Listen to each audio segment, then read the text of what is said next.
എല്ലാ വിദ്യാർത്ഥികൾക്കും പുതിയൊരു വീഡിയോയിലേക്ക് സ്വാഗതം. ഈ വർഷത്തെ SSLC പരീക്ഷാ ഫലം മെയ് 8-ാം തീയതി പ്രസിദ്ധീകരിക്കും. അപ്പോൾ പല വിദ്യാർത്ഥികളും ചോദിക്കുന്ന കാര്യമാണ് A+ ലഭിക്കാനായിട്ട് എത്ര മാർക്കാണ് ലഭിക്കേണ്ടത് എന്നുള്ളത്.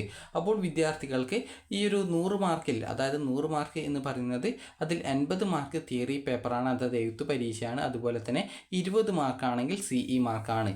അതുപോലെ തന്നെ 40 മാർക്ക് ജയിക്കാൻ, അതായത് 40 മാർക്കുള്ള വിഷയമാണെങ്കിൽ 10 മാർക്ക് CE മാർക്കും അതുപോലെ 40 മാർക്ക് എഴുത്തു പരീക്ഷയുള്ള മാർക്കുമാണ്. ടോട്ടൽ 50 മാർക്കിലാണ് പരീക്ഷ വന്നിട്ടുള്ളത്. അപ്പോൾ നിങ്ങൾക്ക് 80 മാർക്കും അതുപോലെ 20 മാർക്ക് CE ഉൾപ്പെടെയുള്ള സബ്ജക്റ്റുകൾ ഗണിതശാസ്ത്രം, സോഷ്യൽ സയൻസ്, ഇംഗ്ലീഷ് എന്നിവ മാത്രമാണ്. ബാക്കി എല്ലാ സബ്ജക്റ്റുകളും 40 മാർക്ക് എഴുത്തു പരീക്ഷയ്ക്കും 10 മാർക്ക് CEക്കുമാണ്. IT ആണെങ്കിൽ അതിൽ നിങ്ങൾക്ക് തിയറിയും അതുപോലെ തന്നെ ലാബും കൂട്ടി 30ഉം അതുപോലെ തന്നെ 10ഉം ടോട്ടൽ 40 മാർക്കും അതുപോലെ 10 മാർക്ക് CE ഇനത്തിലും ടോട്ടൽ 50 മാർക്കിലുമാണ് വരുന്നത്. അപ്പോൾ നിങ്ങൾക്ക് A+ ഗ്രേഡ് ലഭിക്കാനായിട്ട്, അതുപോലെ തന്നെ പല വിദ്യാർത്ഥികളും ചോദിച്ച കാര്യമാണ് IT പരീക്ഷയിൽ നിങ്ങൾക്ക് ഗ്രേസ് മാർക്ക് ഉണ്ടെങ്കിൽ ആ ഒരു ഗ്രേസ് മാർക്ക് ആഡ് ചെയ്യുമോ എന്നുള്ളത്. സാധാരണ തിയറി പരീക്ഷയിൽ എല്ലാ വിദ്യാർത്ഥികൾക്കും ഫുൾ മാർക്ക് തന്നെ 10ാം ക്ലാസ്സിൽ കിട്ടാറുണ്ട്. ആകെ 10 മാർക്ക് മാത്രമാണ് തിയറി പരീക്ഷയിലെ മാർക്കായിട്ട് വരുന്നത്. അപ്പോൾ അതുകൊണ്ട് തന്നെ സാധാരണഗതിയിൽ IT പരീക്ഷയിൽ ആ ഒരു CE മാർക്ക്, അത് CE അല്ല ഗ്രേസ് മാർക്ക് ആഡ് ചെയ്യാറില്ല. അതുകൊണ്ട് തന്നെ വിദ്യാർത്ഥികൾ പേടിക്കേണ്ടതില്ല, നിങ്ങൾക്ക് A+ തന്നെ കിട്ടുന്നതാണ്. അതുപോലെ തന്നെ നിങ്ങൾക്ക് ഈ ഒരു A+ കിട്ടാനായിട്ട് നിങ്ങൾക്ക് 100 മാർക്കിൽ എത്ര മാർക്ക് വേണം എന്നുള്ളത് നോക്കാം. A+ കിട്ടാനായിട്ട് 90 മുതൽ 100 മാർക്ക് വരെ കിട്ടുകയാണെങ്കിലാണ് നിങ്ങൾക്ക് A+ കിട്ടുക. A കിട്ടാനായിട്ട് 80 മുതൽ 89 വരെ മാർക്കും, B+ കിട്ടാനായിട്ട് 70 മുതൽ 79 വരെ മാർക്കും, അതുപോലെ B കിട്ടാനായിട്ട് നിങ്ങൾക്ക് ഈ ഒരു 60 മുതൽ 69 വരെ മാർക്കുമാണ് 80 മാർക്കിൻ്റെ സബ്ജക്റ്റിൽ വേണ്ടത്.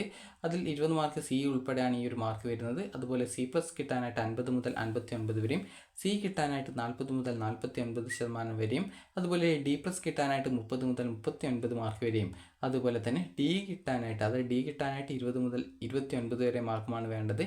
അതുപോലെ E ഗ്രേഡ് കിട്ടാനായിട്ട് നിങ്ങൾക്ക് 20 മുതൽ, അതായത് 20നും താഴെയുമാണ് E ഗ്രേഡ് കിട്ടുക. നിങ്ങൾക്ക് മിനിമം D+ ഗ്രേഡെങ്കിലും കിട്ടിയാൽ മാത്രമാണ് വിദ്യാർത്ഥികൾ ജയിക്കുക. അതുപോലെ തന്നെ നിങ്ങൾക്ക് ഈ ഒരു 40 മാർക്കിൻ്റെ വിഷയത്തിൽ ആണെങ്കിൽ, അതായത് 10 മാർക്ക് CE ഉൾപ്പെടെ നിങ്ങൾക്ക് 45 മുതൽ 50 വരെയാണ് A+ കിട്ടുക.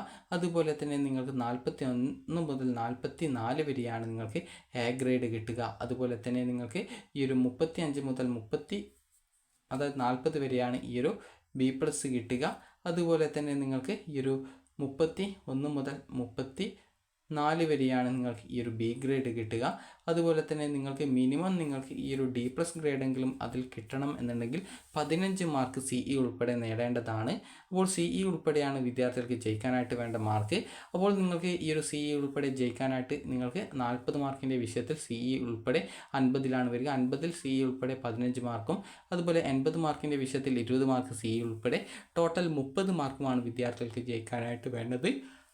അപ്പോൾ എല്ലാ വിദ്യാർത്ഥികൾക്കും വിജയാശംസകൾ നേരുന്നു. അതുപോലെ തന്നെ SSLC റിസൾട്ട് ആലോചിച്ച് പ്രത്യേകിച്ച് ടെൻഷനൊന്നും അടിക്കേണ്ട യാതൊരുവിധ ആവശ്യമില്ല. കാരണം റിസൾട്ട് ഏതായാലും 8-ാം തീയതി വരും. അപ്പോൾ നിങ്ങൾക്ക് എത്ര മാർക്ക് കിട്ടി എന്നുള്ള കാര്യം ആ ഒരു സമയത്ത് അറിയാം. നിങ്ങൾ പ്രത്യേകിച്ച് പേടിക്കുകയോ ടെൻഷൻ അടിക്കുകയോ ചെയ്യേണ്ട ആവശ്യമില്ല. നിങ്ങൾക്ക് ഈ ഒരു വീഡിയോ ഉപകാരപ്രദമായിട്ടുണ്ടെങ്കിൽ ലൈക്ക് ചെയ്യുക, ഷെയർ ചെയ്യുക. Thank you for watching.